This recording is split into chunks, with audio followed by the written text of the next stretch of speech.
नमस्कार, स्वागत है आपका अपना उत्तर प्रदेश में और मैं हूं आपके साथ दुर्गेश पांडे। बुलेटिन की शुरुआत करेंगे इस वक्त की बड़ी खबर से। इस वक्त की बड़ी खबर ग्रेटर नोएडा से आ रही है। उपराष्ट्रपति जगदीप धनखड़ का ग्रेटर नोएडा का दौरा। 20 देशों के अफ्रीकी छात्रों से करेंगे मुलाकात। हैकाथॉन के एक कार्यक्रम का करेंगे समापन। जिला प्रशासन पूरी तरह से अलर्ट। 20 दिनों में आज दूसरी बार आएंगे ग्रेटर नोएडा। ग्रेटर नोएडा से इस वक्त की बड़ी और अहम खबर हम आप तक पहुंचा रहे हैं।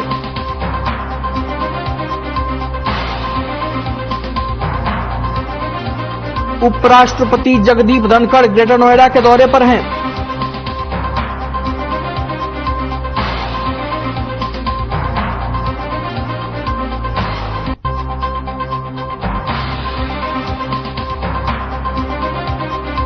जिला प्रशासन पूरी तरह अलर्ट।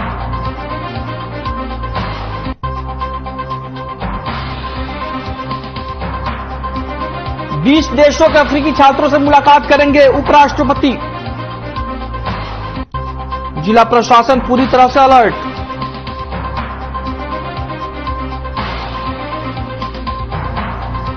ग्रेटर नोएडा के दौरे पर उपराष्ट्रपति जगदीप धनखड़ 20 देशों के अफ्रीकी छात्रों से करेंगे मुलाकात। हैकाथॉन के कार्यक्रम का करेंगे समापन। ग्रेटर नोएडा से इस वक्त की बड़ी और अहम खबर हम आप तक पहुंचा रहे हैं। 20 दिनों में आज दूसरी बार आएंगे ग्रेटर नोएडा।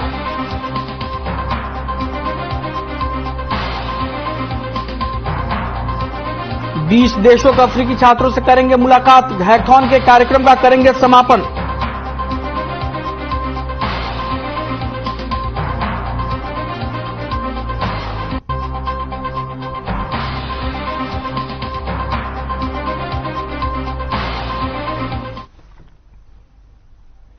वहीं कन्नौज पहुंचे पूर्व सीएम अखिलेश यादव ने 2020 का चुनाव कन्नौज से ही लड़ने के संकेत दिए हैं। पत्रकारों से बातचीत में उन्होंने भाजपा पर बड़ा हमला भी बोला है। अखिलेश यादव ने कहा कि भाजपा के पास जो मुद्दे हैं उनमें पैसा खर्च नहीं होता। नफरत फैलाने के लिए पैसा खर्च नहीं होता। डेंगू से बचाव के लिए अस्पतालों में मच्छरदानी लगाए जाने पर भी उन्होंने योगी सरकार की चुटकी ली। अखिलेश यादव पूर्व सीएम ने पत्रकारों से बातचीत की और इस दौरान उन्होंने बीजेपी पर जमकर निशाना साधा।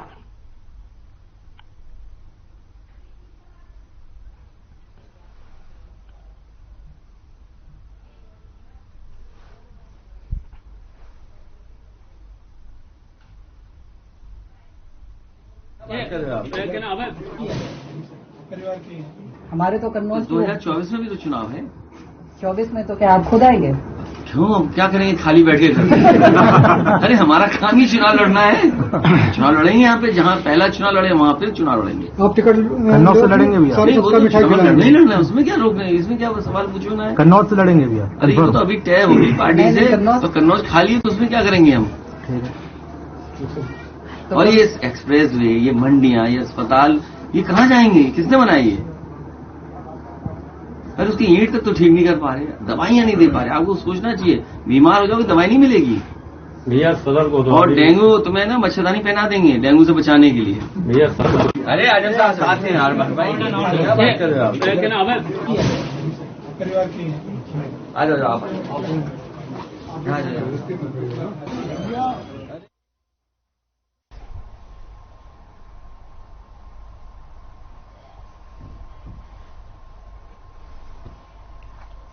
वहीं चंदौसी कोतवाली क्षेत्र की मुस्लिम महिला को मुरादाबाद निवासी पति ने 3 तलाक देकर पीड़ित महिला और उसके 1 वर्षीय मासूम बच्चे को दर-दर की ठोकरें खाने को मजबूर कर दिया है।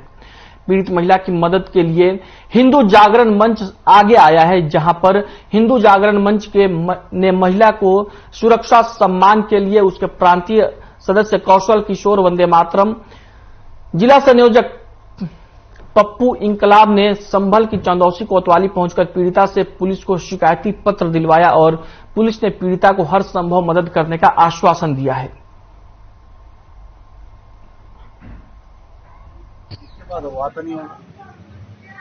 तलाक दे दी, मारा पीटी करी मेरे साथ, मुझे घर से निकाल दिया। घर पे आई थी, यहाँ पे मारा पीटी करी तो तलाक दे के घर पे चले गए।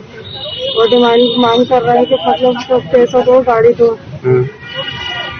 कितने साल पहले शादी हुई थी आपकी? 2 साल हो गए मेरी शादी के। जैसे कि हमारे संगठन में और उसमें महिला सुरक्षा सम्मान के लिए कार्रवाई करवाने की बात होती है, तो एक महिला जो है चंदोसी की है और बेचारी बहुत ही गरीब, निहाती गरीब, और पीड़ित है वो 3 तलाक से। तो वो यहाँ आकर हम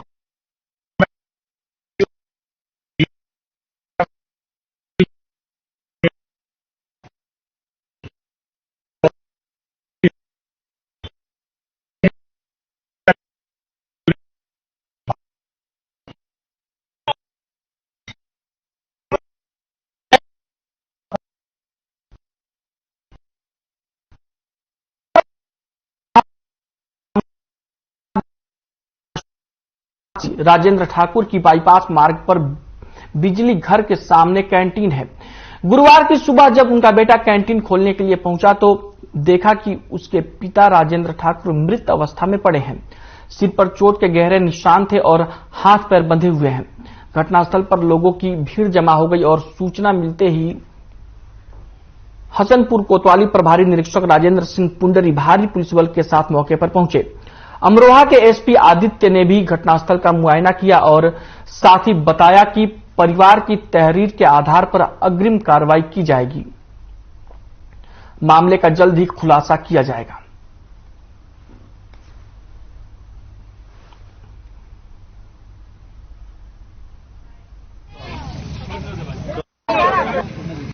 हसनपुर थाना क्षेत्र का प्रकरण है। आज सुबह पुलिस को लगभग 9:30 बजे के करीब सूचना मिली कि एक व्यक्ति, एक दुकानदार है, उनकी बॉडी दुकान के अंदर पड़ी। वहां पे तत्काल मौके पर पुलिस पहुंची। वहां पे क्षेत्रीय लोग भी आए और वहां पे देखा गया कि उनके सर, उस व्यक्ति की जो नाम है, उन व्यक्ति का नाम है राजेंद्र। इनकी उम्र लगभग 50 वर्ष है।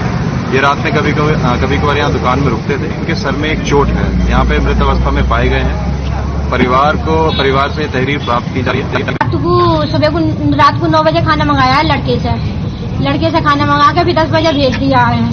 उसके बाद में फिर अपने 10 या 11 बजे सो गए होंगे। सोने के बाद में रात के जिस टाइम भी करा है, रात को करा है और रस्सी से बांध के जब मारा है। कैसे जानकारी मिली आपको? हाँ, जब हमारा लड़का आया था तो रस्सी से बंध रही। सुस्ती का शिकार हुआ हमारा व्यापारी। यदि पुलिस के अंदर पुलिस का थोड़ा सा भी टेरर, थोड़ा सा भी भय उस समाज में होता जो भयमुक्त समाज की, भययुक्त समाज की स्थापना करते, मतलब गुंडों में अगर उनके थोड़ा सा भी रोष वो होता, भय होता पुलिस का, तो ये कतई नहीं होता।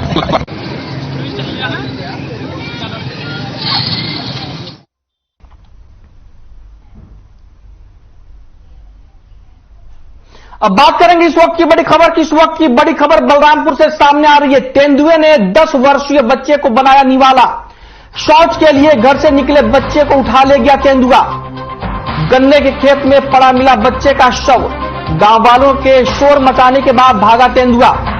वन विभाग और पुलिस की टीम मौके पर पहुंची। बलरामपुर से इस वक्त की बड़ी और अहम खबर हम आप तक पहुंचा रहे हैं। तेंदुए ने 10 वर्षीय बच्चे को बनाया निवाला। शौच के लिए घर से निकले बच्चे को उठा ले गया तेंदुआ। गन्ने के खेत में पड़ा मिला बच्चे का शव। गांव वालों के शोर मचाने के बाद भागा तेंदुआ। वन विभाग और पुलिस की टीम मौके पर पहुंची। तेंदुए ने 10 वर्षीय बच्चे को बनाया निवाला। शौच के लिए घर से निकले बच्चे को उठा ले गया तेंदुआ। गन्ने के खेत में पड़ा मिला बच्चे का शव। गांव वालों के शोर मचाने के बाद भागा तेंदुआ। वन विभाग और पुलिस की टीम मौके पर पहुंची। बलरामपुर से इस वक्त की बड़ी और अहम खबर हम आप तक पहुंचा रहे हैं। शौच के लिए घर से निकले बच्चे को उठा ले गया तेंदुआ। गन्ने के खेत में पड़ा मिला बच्चे का शव। गांव वालों के शोर मचाने के बाद भागा तेंदुआ। वन विभाग और पुलिस की टीम मौके पर पहुंची। बलरामपुर से इस वक्त की बड़ी और अहम खबर हम आप तक पहुंचा रहे हैं। शौच के लिए घर से निकले बच्चे को उठा ले गया तेंदुआ। गन्ने के खेत में पड़ा मिला बच्चे का शव। वन विभाग और पुलिस की टीम मौके पर पहुंची।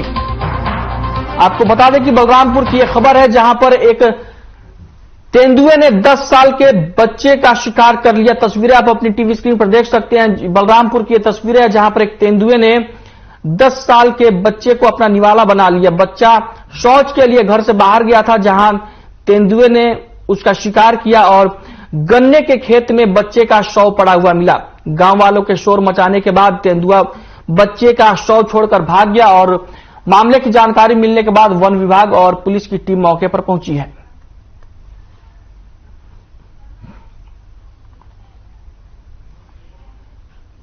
वहीं संभल में अपराधी को पकड़ने के लिए गई पुलिस टीम पर हमला कर दिया गया। हमले में एक एसआई समेत 3 पुलिसकर्मी घायल हो गए।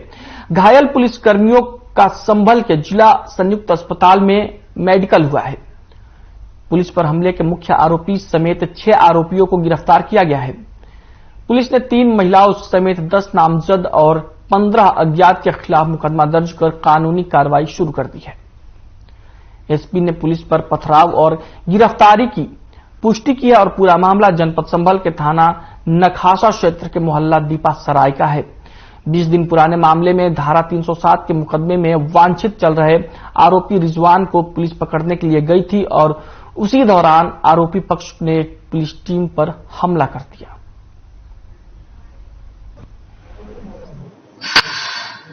मोहल्ला दीपा सराय में पुलिस की एक टीम आज चौकी इंचार्ज व 4 कांस्टेबल के साथ में एक 307 के अभियुक्त रिजवान को गिरफ्तार करने के लिए गई हुई थी।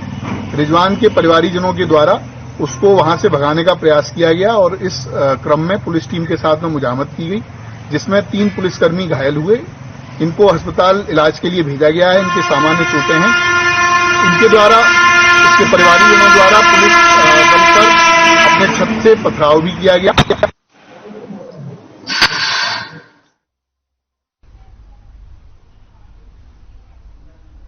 वहीं बिजनौर में एक ऑडियो वायरल होने का मामला सामने आया है। बताया जा रहा है कि एक युवक ने एसडीएम के पेशगार और स्टेनो पर रिश्वत के पैसे लेने का आरोप लगाया।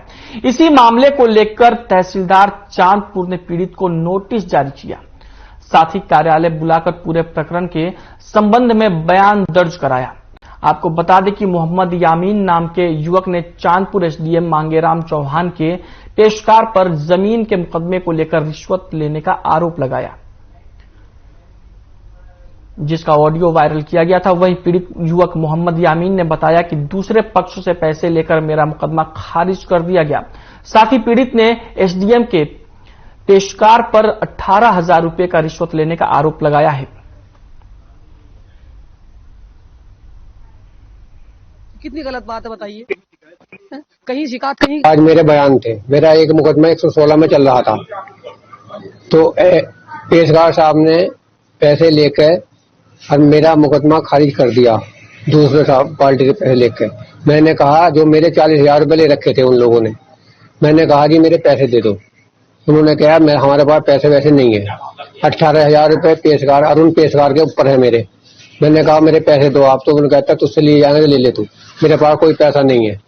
मामला ये था, हमारी जमीन है यहाँ सफदलपुर में, तो वो हमारी जमीन जो दूसरे आदमी के उसने उस पर कब्जा करना चाह रहा है। वो हमारी 40 साल पुरानी है, उसने लिए अभी 25 साल हुए हैं, तो वो हमसे उसमें बांटना चाह रहा है, लेना चाह रहा है।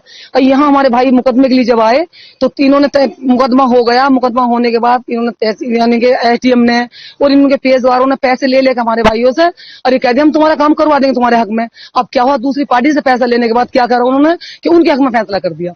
इन हमारे भाइयों को साफ कह दिया कि तुम्हारा कुछ नहीं है इसके अंदर। ठीक है, और उसमें 15,000 रुपए मेरे राकेश बाबू पे हैं जो और पैसा ले लेकर बैठ गए सबके सब। तो कितनी गलत बात है बताइए। वहीं लखनऊ विश्वविद्यालय आज अपना 102वां स्थापना दिवस मना रहा है। आपको बता दें कि स्थापना दिवस मनाने को लेकर विश्वविद्यालय प्रशासन तैयारियों में जुटा हुआ है। तो वहीं स्थापना दिवस के मौके पर एलयू परिसर 2 दिनों के लिए आम लोगों के लिए खोला गया है, जहां समारोह में प्रदेश के उच्च शिक्षा मंत्री योगेंद्र उपाध्याय भी शामिल होंगे।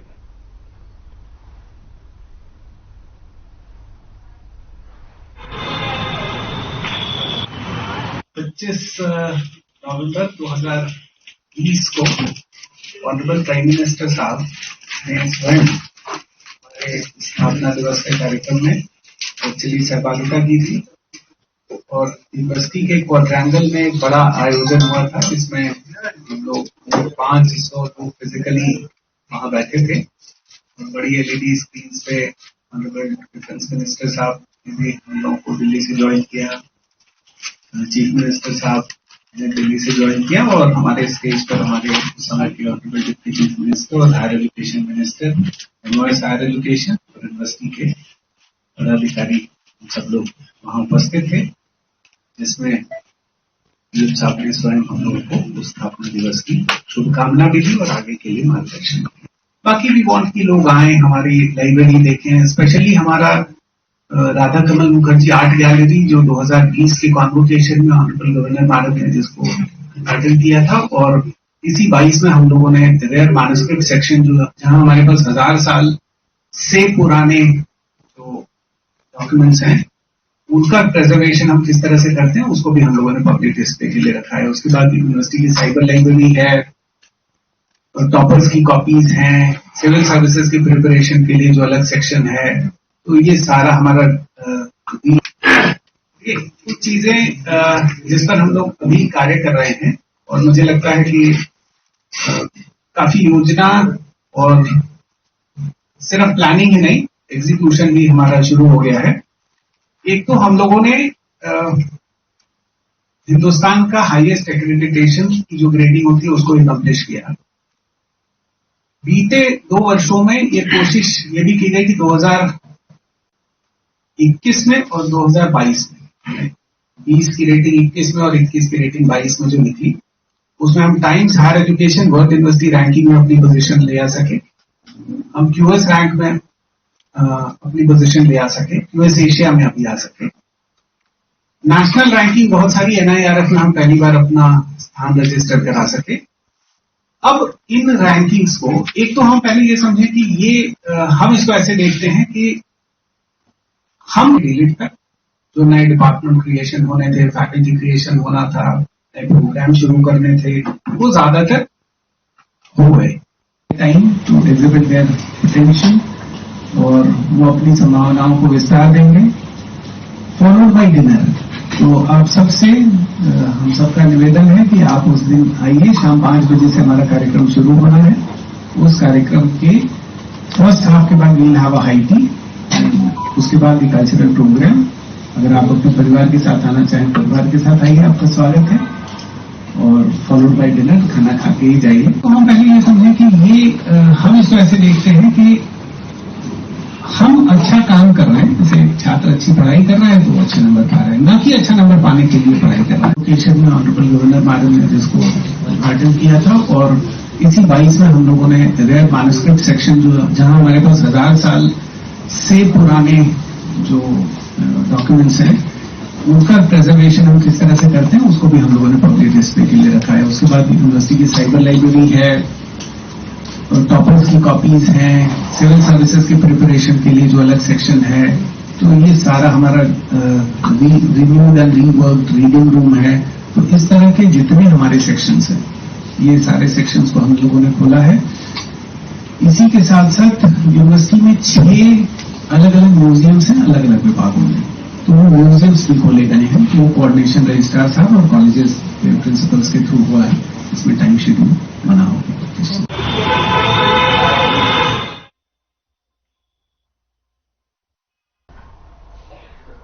वहीं बरेली में किसान सहकारी चीनी मिल के 39वें पेराई सत्र 2022-23 का शुभारंभ हुआ। आपको बता दें कि जिलाधिकारी शिवाकांत द्विवेदी ने किसान सहकारी चीनी मिल का शुभारंभ किया। इस दौरान जिलाधिकारी ने कहा कि गन्ना प्रारंभ से ही प्रमुख फसलों के रूप में एक मानी जाती है। साथ ही उन्होंने कहा कि वर्तमान में हमारी जलवायु परिवर्तन की वजह से कृषि क्षेत्र में प्रभाव पड़ रहा है, इसके लिए नई तकनीक के माध्यम से कृषि क्षेत्र में सुधार किया जाए जिससे कृषक बंधुओं को आर्थिक लाभ हो। और वहीं उन्होंने ये भी कहा कि साल 2022-23 में कुल 38 लाख क्विंटल गन्ना की पेराई की जानी है।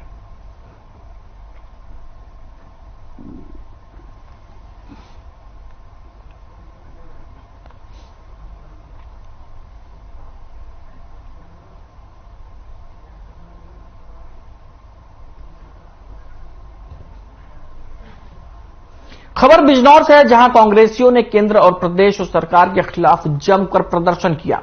आपको बता दें कि प्रदर्शन खाद और बीज को लेकर किया गया। साथ ही जिला अध्यक्ष शेरबाज पठान ने कहा कि खाद और बीज समय से ना मिलने पर रबी की फसल को भारी नुकसान हो रहा है। जिसको लेकर उन्होंने कलेक्टर ऑफिस पहुंचकर एक्स्ट्रा मजिस्ट्रेट को ज्ञापन सौंपा।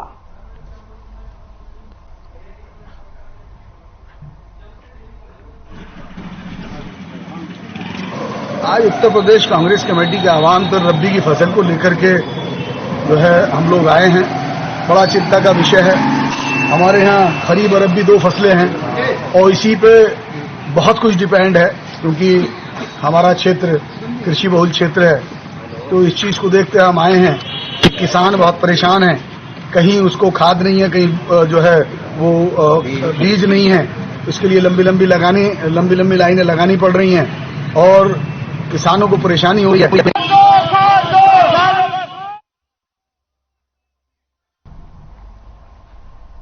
वही खबर बरेली से है, जहां पत्रकार सुरक्षा महासमिति के द्वारा एक बैठक का आयोजन किया गया, जिसमें पत्रकारों के साथ आए दिन होने वाली घटनाओं के बारे में चर्चाएं की गई। आपको बता दें कि पत्रकारों पर झूठे मुकदमे लगाए जाते हैं, जिसमें पत्रकार को काफी दिक्कतों का सामना करना पड़ता है।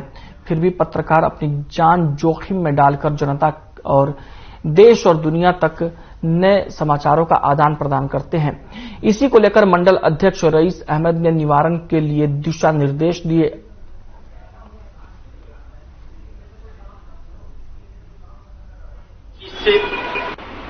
इसलिए हमारे पत्रकार और आज एक मंडल मीटिंग का एक प्रोग्राम यहाँ पर रखा गया पत्रकारों के लिए, क्योंकि पत्रकार हर क्षेत्र में अलग अलग क्षेत्र से हैं, अलग अलग बैनर से हैं, वो खबरों को प्रकाशित करते हैं। लेकिन हम लोग पत्रकार इकट्ठा नहीं हो सकते हैं, इसलिए इकट्ठा नहीं होती हर क्षेत्र में अपने अपने बैनर को खबर देने के लिए।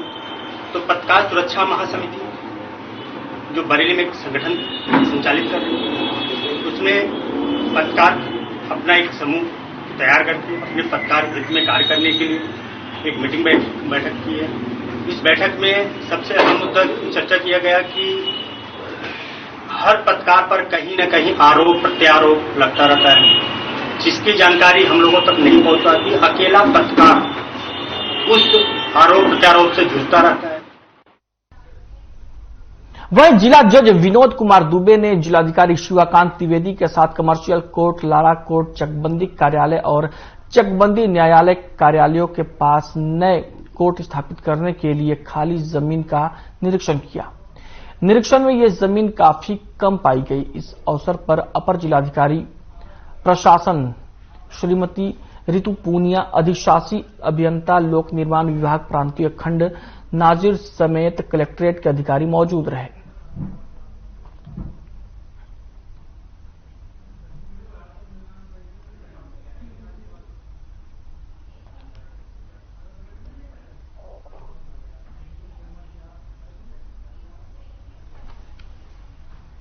अब बात करेंगे इस वक्त की बड़ी खबर की। इस वक्त की बड़ी खबर बिजनौर से आ रही है। चर्चित बीबीए छात्र की हत्या का मामला।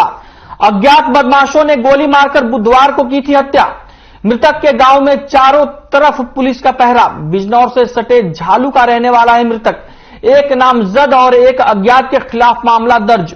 यश कुमार और अज्ञात पर संगीन धाराओं में मामला दर्ज। पुलिस की मौजूदगी में शव को किया गया सुपुर्द खाक। आरोपियों की तलाश में जुटी पुलिस की कई टीमें। आरोपी परिवार सहित गांव से हुआ फरार। झालू में 40 स्थानों पर पुलिस मुस्तैद। बिजनौर से इस वक्त की बड़ी और अहम खबर हम आप तक पहुंचा रहे हैं। चर्चित बीबीए छात्र की हत्या का मामला। अज्ञात बदमाशों ने गोली मारकर बुधवार को की थी हत्या। मृतक के गांव में चारों तरफ पुलिस का पहरा। बिजनौर से सटे झालू का रहने वाला है मृतक। एक नामजद और एक अज्ञात के खिलाफ मामला दर्ज। बिजनौर से इस वक्त की बड़ी और अहम खबर। चर्चित बीबीए छात्र की हत्या का मामला। अज्ञात बदमाशों ने गोली मारकर बुधवार को की थी हत्या। मृतक के गांव में चारों तरफ पुलिस का पहरा। तस्वीरें आप अपने टीवी स्क्रीन पर देख सकते हैं। यह तस्वीरें बिजनौर की है, जहां पर एक बीबीए छात्र की हत्या कर दी गई है, जिसके बाद पूरा माहौल गरमाया हुआ है। अपना उत्तर प्रदेश में फिलहाल के लिए इतना ही। मुझे दीजिए इजाजत। नमस्कार।